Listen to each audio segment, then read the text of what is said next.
ഇപ്പോൾ രാജ്യത്തെ നടുക്കി ജമ്മു കശ്മീരിലെ ഭീകരാക്രമണ വാർത്തയുടെ കൂടുതൽ വിവരങ്ങൾ വരുന്നു. 27 പേർ കൊല്ലപ്പെട്ടു ഭീകരാക്രമണത്തിൽ എന്ന തരത്തിൽ പ്രാദേശിക മാധ്യമങ്ങൾ റിപ്പോർട്ട് ചെയ്യുന്നുണ്ട്. ദേശീയ മാധ്യമങ്ങൾ ഈ വിവരം നൽകുന്നുണ്ട്. ഔദ്യോഗിക സ്ഥിരീകരണങ്ങൾ ഈ വിഷയത്തിൽ വരേണ്ടതുണ്ട്.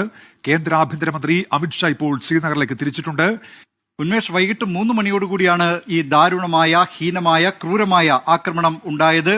ഒരു സംഘം ഭീകരർ ഈ ബൈസൺ എന്ന് പറയുന്ന സ്ഥലത്തെ, ഇന്ത്യയിലെ മിനി സ്വിറ്റ്സർലൻഡ് എന്നാണ് ഈ സ്ഥലം അറിയപ്പെടുന്നത്. ഇപ്പോൾ ടൂറിസ്റ്റ് സീസണാണ് ജമ്മു കാശ്മീരിൽ.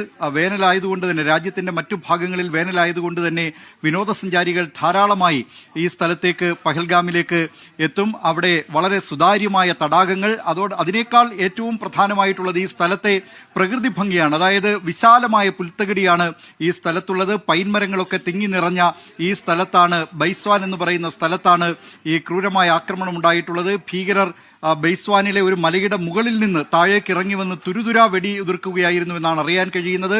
ഈ സ്ഥലത്തേക്ക് കാൽനടയായോ അല്ലെങ്കിൽ കുതിരപ്പുറത്തോ മാത്രമേ ആളുകൾക്ക് എത്തിപ്പെടാൻ